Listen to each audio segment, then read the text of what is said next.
From the Presidential Palace, Manila, Dateline Malacañang.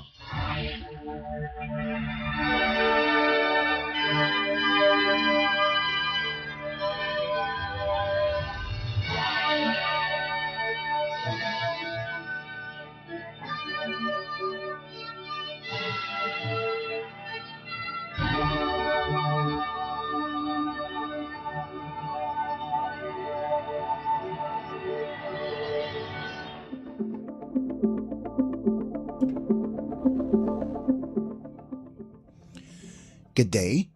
Radio Pilipinas World Service can also be heard on shortwave broadcast through the shortwave facilities of the United States Agency for Global Media, or Voice of America, on the following shortwave frequencies: 15.640 MHz, 17.750 MHz, and 21.720 MHz. I'm your host, Leo Magpayo, and this is Dateline Malacañang.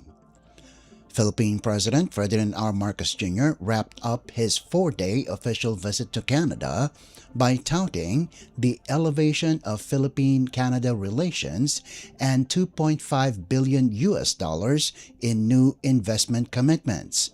He described the trip as productive, marking the start of a strategic partnership and stronger investor confidence in the Philippines. President Marcos said his meetings with Prime Minister Mark Carney and top Canadian business leaders opened wider cooperation in security, trade, energy, critical minerals, and IT BPM. Companies such as B2Gold, Oceana Gold, TELUS, and NQX expressed interest in expanding operations in the Philippines. The President pushed for the swift conclusion of the Association of Southeast Asian Nations, or ASEAN-Canada Free Trade Agreement, or FTA, and welcomed Canada's participation in the Luzon Economic Corridor, including an initial $2 million Canadian pledge for infrastructure and clean energy. President Marcos also highlighted progress in defense cooperation through existing agreements and the signing of new accords on tourism, culture, labor, and migration. He noted discussions on artificial intelligence, or AI-driven learning centers and innovation hubs to support long-term economic resilience. Meeting with the Filipino community, President Marcos thanked nearly 1 million Filipinos in Canada for their contributions, but sought clarity on recent changes to Canadian migration rules affecting Filipino professionals. Ushering in a new chapter in our ties with Canada, Prime Minister Carney and I announced the elevation of Philippine-Canada relations to a strategic partnership. This move, while reflective of the deep and strong bilateral relations that we have developed with Canada, also catalyzes our next steps towards the new phase of our relations in ensuring the sustained and dynamic growth of our bilateral ties. I reaffirm the Philippines' commitment to work with Canada and ASEAN in concluding the negotiations for the regional ASEAN-Canada Free Trade Agreement this year. On this last point, I thank Prime Minister Carney for the decision to participate in the Luzon Economic Corridor with an initial investment pledge of $2 million Canadian to support infrastructure, the supply chain, and clean energy projects within the LEC. I witnessed with Prime Minister Carney the signing of the Joint Declaration of Intent on Energy and Natural Resources Cooperation. This underscores the importance of energy security, economic security, sustainable economic growth, and resilient supply chains in supporting economic prosperity and the global energy transition. I also met with top officials of Canada's key economic players. Some of them have been actively engaged already in the Philippines, and they employ thousands of workers. However, we still look forward to the eventual entry of more Canadian companies into the Philippines investment landscape. During the high-level roundtable meetings with leading Canadian companies and industry leaders, I underscored the Philippines' commitment to fostering a competitive, sustainable, and innovation-driven economy. The discussions focused on strengthening cooperation in mining, critical minerals, energy, the IT/BPM sector, key industries that will support the country's industrial transformation, digital economy, and long-term economic resilience. Conversations with the IT/BPM companies also focused on global artificial intelligence hubs and learning centers that will serve as centralized AI-driven facilities to upskill these companies' global workforce. I highlighted the Philippines' strategic role as a trusted investment destination and reliable partner for Canadian businesses seeking to diversify operations and expand in the Indo-Pacific region. I also met with the B2 Gold Corporation, Oceana Gold Corporation, TELUS Corporation, and NQX to discuss their investment plans in our country. All these business engagements in the sectors of mining, critical minerals, energy, services, and IT/BPM resulted in a combined $2.5 billion in investment from Canadian partners. Thus, it is already timely that we presently are negotiating a free trade agreement with Canada, which we hope will further strengthen our economic cooperation once it enters into force. My last activity, last night, was a meeting with over 500 members of the Filipino community who came to Vancouver from different parts of Canada. I was heartened by their presence and the positive remarks of the Canadian government officials and ordinary Canadian citizens about the Philippines diaspora and how they are very glad and very happy to have the Filipinos that are here in Canada. Was Philippine President Ferdinand R. Marcos Jr. Dateline Malacañang.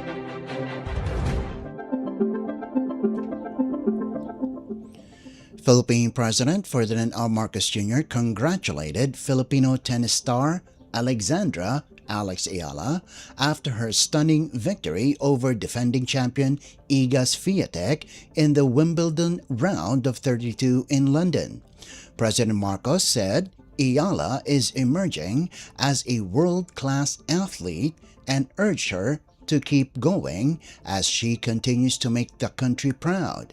He described her performance as an inspiration to young Filipinos. Napanood niyo ba si Alex Ayala kanina? She really is becoming a true inspiration, especially for younger people, younger Filipinos. At biluin mo, meron na tayong player, babae pa, na nanalo ng third round sa Wimbledon.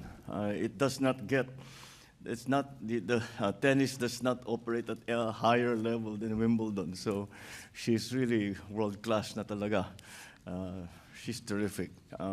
If you remember, when she first started winning, sabi ko, nag-umpisa pa lang. She's just getting started. Well, you can see, turns out I was right. She's just getting started. Marami pang ibubuga yung bata natin. It's good news. I caught the last set kanina umaga, and it was a great result. Great result. Congratulations, Alex. Keep it up. We'll all be here. The whole Filipino nation is cheering you on. We know that you are fighting or making proud and bringing luster and honor to the Philippines. Keep going, keep going, keep going. We are behind you. Ayala advances to the round of 16 where she will face Italy's number 13 seed, Jasmine Paolini, on Monday. Dateline Malacañang.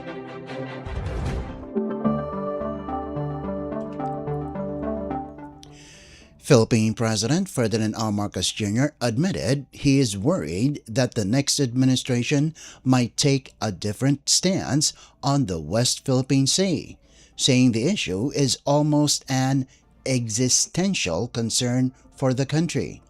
In an interview before flying home from his 4-day visit to Canada, the president underscored the need for unwavering consistency in defending the West Philippine Sea and upholding the 2016 arbitral ruling that invalidated China's 9-dash line claims. The chief executive said the Philippines' current foreign policy position is strengthened by international support, including Canada's backing of the arbitral award as part of international law and a defense of Philippine territorial integrity. President Marcos noted that the ruling, issued on July 12, 2016 by the Permanent Court of Arbitration, dismissed China's sweeping claims over the South China Sea, now expanded into a 10-dash line, which overlap with the Philippines' exclusive economic zone. Well, of course, it's a very important issue for the Philippines. So if you're asking me if I'm worried that the policy of the Philippines will change after I leave office, of course I am. Because it's almost, not quite, but it's almost an existential issue for us. Because maybe not existential for ordinary Filipinos, but for the state of the Philippines, of the Philippine Republic. We really have to be consistent in that. And I think the rightness in our positioning, in terms of the way we position the Philippines in our foreign policy vis-a-vis the arbitral award, is validated by countries like Canada who support it and see it as simply a enforcement of international law and the defense of our territorial integrity and the exercise of our sovereign rights within our sovereign territory. So it is a very enormous, there are no issues before any president that are greater than that. Some are equally important, but that is as important as anything else that we are having to deal with. Was Philippine President Ferdinand R. Marcos Jr. Dateline Malacañang.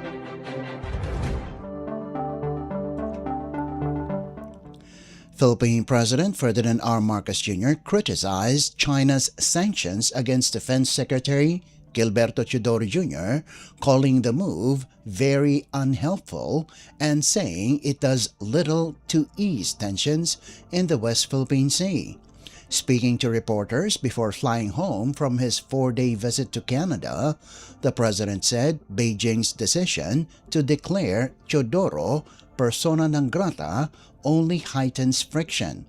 Despite the sanctions, President Marcos stressed that the Philippines will continue engaging China at all levels, government to government, commercial, and even personal, noting that cutting off communication between defense ministries would not help ongoing efforts to manage disputes. The declaration of Beijing as Secretary Teodoro as a persona non grata, I guess, in China, it's just not, it's very unhelpful in my view, because it really achieves very little. It's more a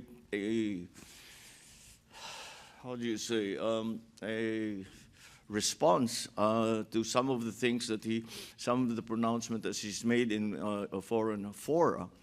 But it does not move the discussion between the Philippines and China regarding the conflicts that we have, territorial conflicts that we have. It does not move that process forward in any way. It does not make it easier. It does not lessen the risk of a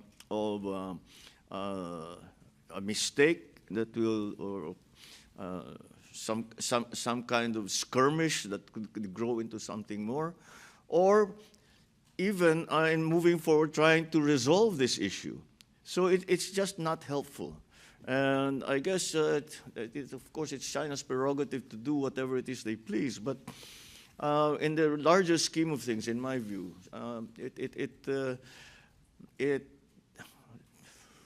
raises the level of tension rather than lessens it, which is always what we want.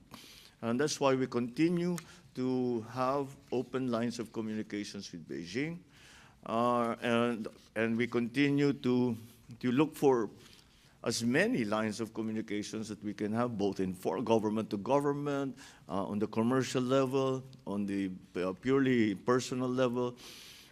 Everything is that we can is being explored.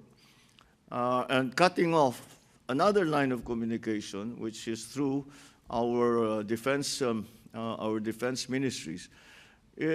I do not see how it will help that process that we trying to achieve to manage, to lessen to manage the tensions in the West Philippine Sea, to lessen the likelihood of something happening that will be a trigger for something worse. So it is, again, as I said, it's China's prerogative, but I really feel that it was unhelpful. China has barred Teodoro and his family from entering the mainland, Hong Kong and Macau, and prohibited Chinese entities from doing business with them. The Department of Foreign Affairs, or DFA, earlier described the move as an unfriendly act that complicates bilateral ties.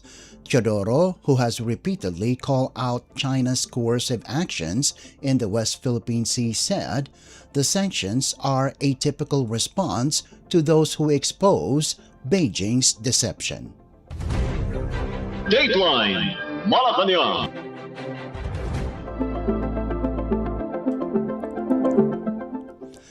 Philippine President Ferdinand R. Marcos Jr. dismissed as nonsense the calls to remove him from office over allegations of selective justice and unresolved corruption cases, saying the claims make absolutely no sense.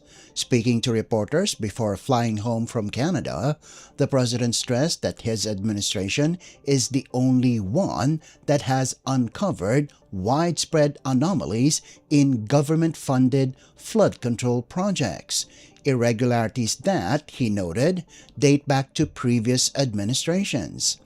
President Marcos said the government's work is far from over. The chief executive added that even former President Rodrigo Duterte had acknowledged serious problems in flood control programs, but no accountability was established. President Marcos said the corruption involved is deep-seated and requires structural reforms and a change in mindset across government. Kung hindi ko sinabi yung sinabi ko sa SONA, wala tayong pinag-uusapan na ganito. I am the one who exposed all of this. And I'm the only one that has started to do anything about this. Bakit? Ang mga nakaramba na Pangulo, may nakita ba kayong ginawang ganon? Meron ba silang kinulong? Meron ba silang freeze na account? Meron ba silang mga investigasyon na ginawa? Wala. Sa akin lang. Tapos sasabihin, ako daw ang may kagagawan.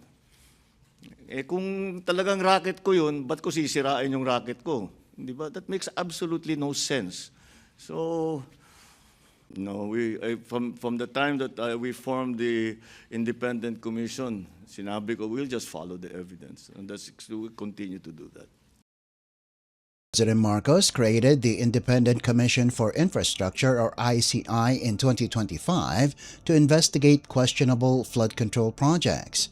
The commission has since filed 9 referrals to the Ombudsman, endorsed 66 individuals to the Department of Justice, and helped freeze 6,692 bank accounts worth an estimated 24.7 billion pesos. Dateline Malacañang.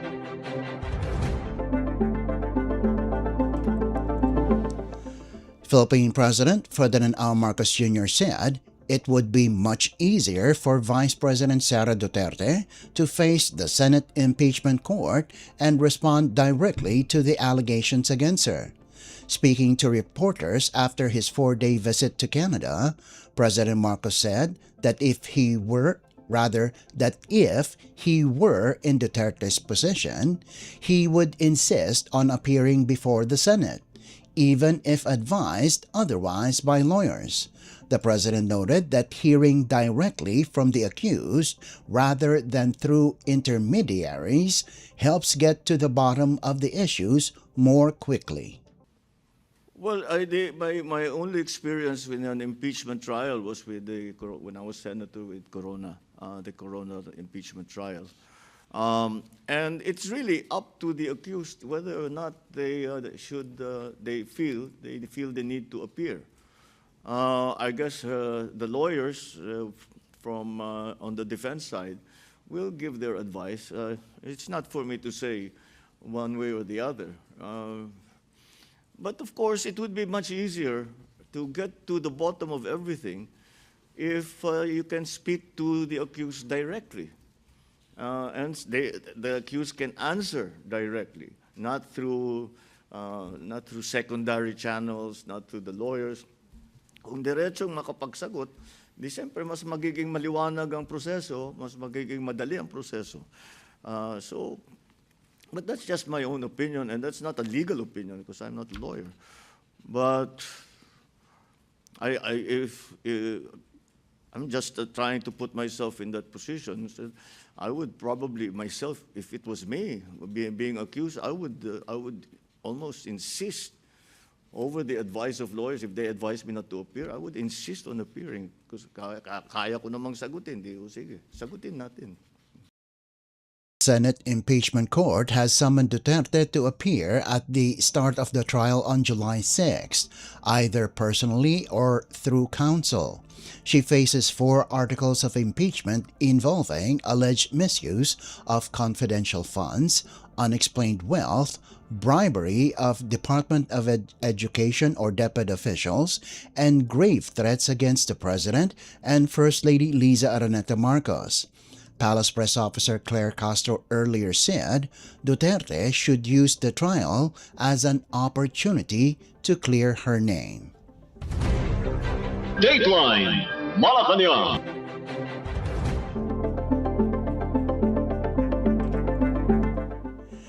Philippine President Ferdinand R. Marcos Jr. said the move to discharge former Public Works Secretary Manuel Bonoan as a state witness rests solely with the Office of the Ombudsman.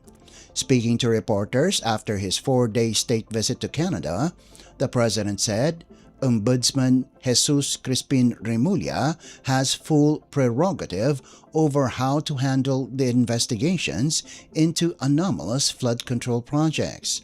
He stressed that decisions on witnesses and case strategy fall squarely under the Ombudsman's authority. President Marcos added he has complete faith in Remulla's judgment, noting that if the Ombudsman believes Bonoan's testimony will strengthen cases against other individuals, it is within his mandate to proceed. It's up to the Ombudsman to decide on how to proceed with all of these investigations. And if he feels that the former Secretary, Manny Bonoan, will be helpful to the cases with the other people, then again, to use the word again, it is his prerogative. It is his decision. It is his judgment to make. And I have complete faith in the Ombudsman and what he's doing. Remulla earlier announced plans to tap Bonoan as a state witness, citing the former official's very important testimony in cases linked to the alleged misuse of flood control funds. Bonoan himself faces a non-bailable 573 million peso plunder charge but was granted partial house arrest due to age and serious medical conditions. Dateline Malacañang.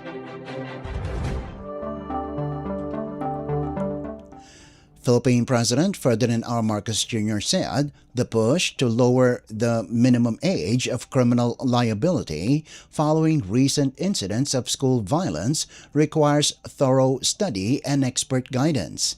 Speaking to reporters after his 4-day visit to Canada, the president said government must first understand why some minors appear to have diminished emotional or fear responses. He noted that child psychologists and mental health experts must be consulted before any policy shift is considered. President Marcos cautioned that the proposal suggests children have changed from before, acknowledging that today's youth live in a different world with greater exposure to social media and content that may contribute to desensitization. The chief executive said he is open to considering measures, including banning certain games, if evidence shows they contribute to violent behavior among minors. The president also noted ongoing Senate discussions, including a proposal to ban social media for children under 16 and a review of the Juvenile Justice and Welfare Act. President Marcos earlier called for collective action to protect the youth, citing the June 22nd school shooting in Tacloban City that killed 3 students. I'm not sure how that will work. If we have to study it further. Yung mga ating mga child psychologists, yung mga surveys na ginagawa about the mental health of children, kailangan pag-aralan na mabuti yan. Because if we are lowering the age of responsibility for such crimes, then it would imply that children have changed from before. So whereas if they are under 18, under 16, nagbago ba ang pag-iisip ng mga bata? I'm not saying that that's not the case. It's possible. Nag-iba mundo eh. Iba yung exposure ng mga bata eh. Iba yung exposure nila sa social media. Nung lumalaki ako, wala namang ganyan eh. So maybe that has an effect. We're not sure. But we're studying it very, very well because the effect is yung desensitization. That's also the lowering the sexualization of young people has the same effect. The complete availability of pornography. And look, we all have they talk about this site and that site. And nalagay lang, are you 18 or not? A 5-year-old can answer that properly, di ba? So what kind of test is that? So when it comes to sex and violence, there really is an effect. The social media really has had an effect. But what that effect truly is something that's not as easy to answer as perhaps some of the other issues. So that requires some not further study, further study, but some of the opinions of our experts who make it their life's work to study the psychology of children, the effect of social media on children, and their actions that they do when they are not playing those games. Was Philippine President Ferdinand R. Marcos Jr. Dateline Malacañang.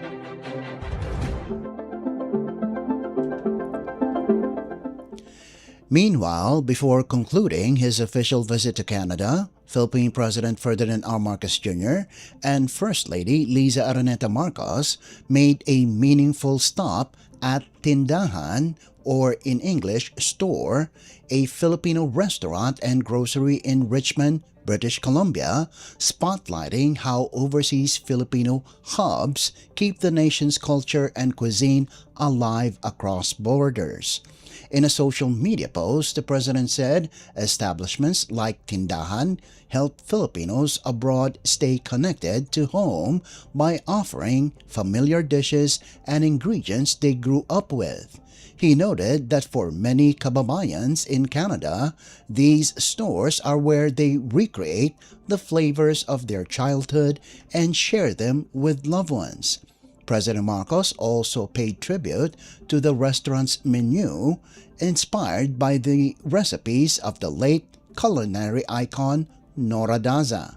He said it was heartening to see Daza's legacy continue to unite people through food even thousands of miles away. Daza is the mother of one of President Marcos's closest friends, Gabriel Bong Daza III, who passed away in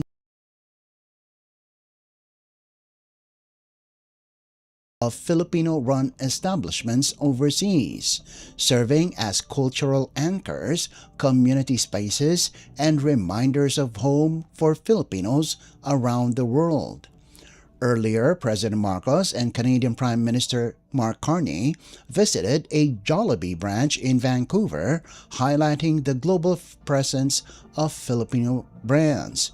While in the city, the president also met Rome Pagkanlungan, whose wife, Nerissa, was among the 11 fatalities in the 2025 Lapu-Lapu Day tragedy when a vehicle plowed into a Filipino community celebration.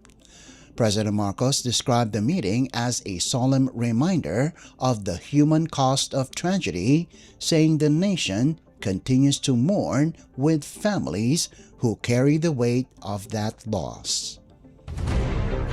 Dateline Malacañang.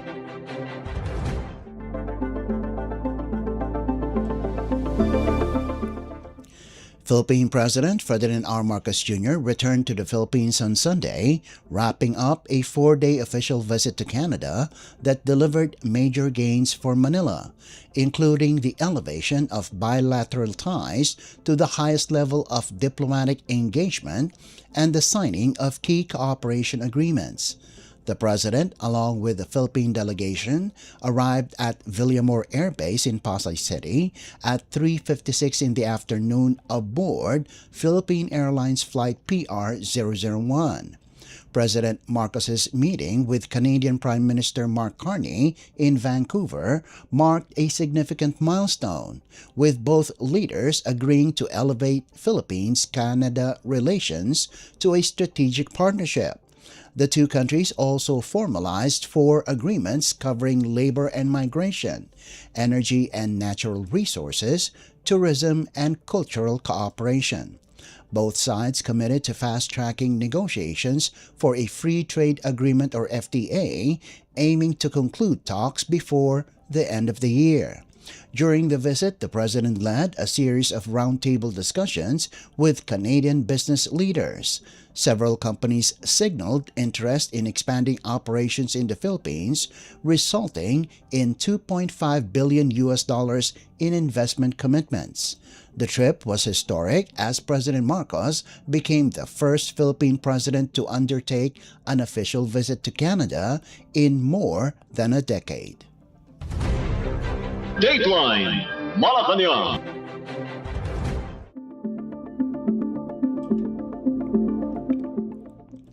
Philippine Palace Press Officer Claire Castro is calling for respect and civility after she was heckled by protesters while documenting President Ferdinand R. Marcos Jr.'s official engagements in Canada. Castro said she and Presidential Communications Office or PCO Director Robertson Ramirez were filming social media content when a Filipino approached them and shouted anti-Marcos remarks, forcing them to stop recording. She said more protesters later gathered and continued chanting, disrupting their work. While acknowledging freedom of expression, Castro stressed that it must be exercised with courtesy. Castro and Ramirez eventually sought assistance from nearby police officers. She appealed to Filipinos to engage in civil discourse despite political differences, saying disrespect only harms the nation. Castro is part of the Philippine delegation accompanying President Marcos during his 4-day official visit to Canada. Actually, gumagawa sana kami ng reels para dito sa event na kung saan bumisita ang ating Pangulo sa Canada. So gumagawa kami ng reels, tapos may lumapit sa amin na Pilipino. So ngumiti ako, tinanong niya ako si Yussi Claire, sabi ko, yes. At doon, sinasabi niya na, sumigaw na siya, you ask your president to resign. So kinuyog na kami, samantalang kung tutuusin, kami nagtatrabaho. Hindi kami nagbabakasyon dito. We're just doing our job, pero nahinto yun. Hindi na kami nakapagtapos ng aming pag-shoot ng reels dahil nga may mga Pilipino ganito yung ugali. Pero hindi ko alam kung saan sila grupo, pero yung naratibo nila, yung tipong BBM resign. Yung naratibo nila ay maleta. Yung naratibo nila magnanakaw. So, at sinabihan ako na pangit. Sabi at sinungaling. So, nung sinabi nilang pangit daw ako, feeling ko sila yung sinungaling. So, may mga ganyan tao. May freedom of expression tayo, pero hindi naman kailangan maging bastos. Pilipino kayo, hindi naman ganyan na ugali ng mga Pilipino eh. That was Palace Press Officer Claire Castro. Dateline Malacañang.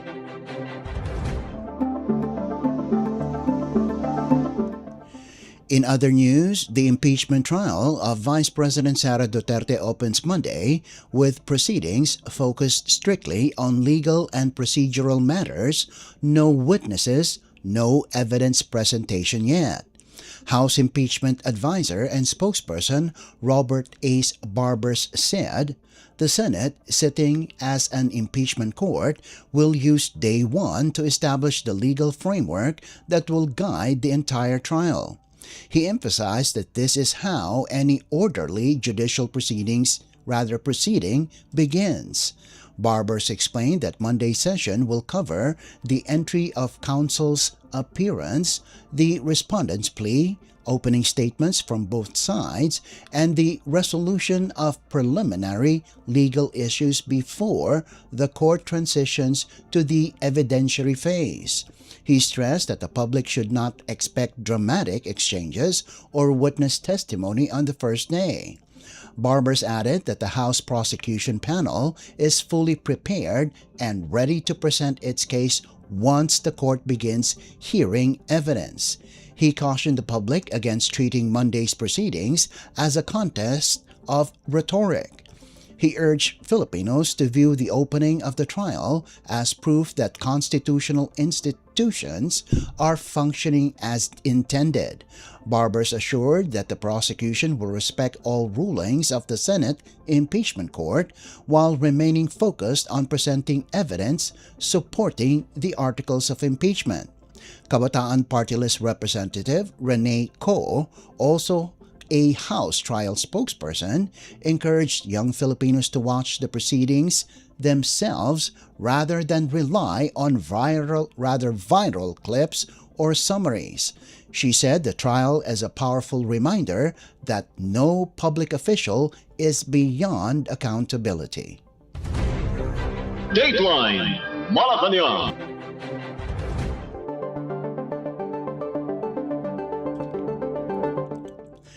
And finally, Quezon City is reporting a sharp rise in COVID-19 infections, with cases climbing to 146 as of July 1st, a surge of 265% over the past 3 weeks, according to the Quezon City Epidemiology and Surveillance Division.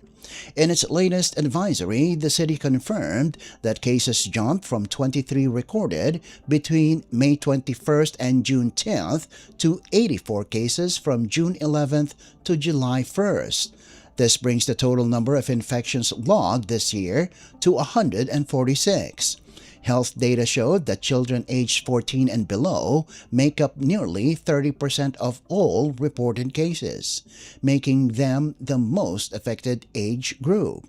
Adults aged 25 to 29 and seniors 60 and above followed, each accounting for around 16% of infections. District 4 emerged as the biggest hotspot, responsible for 32.71% of all cases, followed by District 1 with 22.43%. Barangay Doña Imelda recorded the highest number of infections at 11, while Colyat, Salvacion, Santa Teresita, Santo Cristo, Sauyo, Socorro, and Tandangsora each logged 4 cases.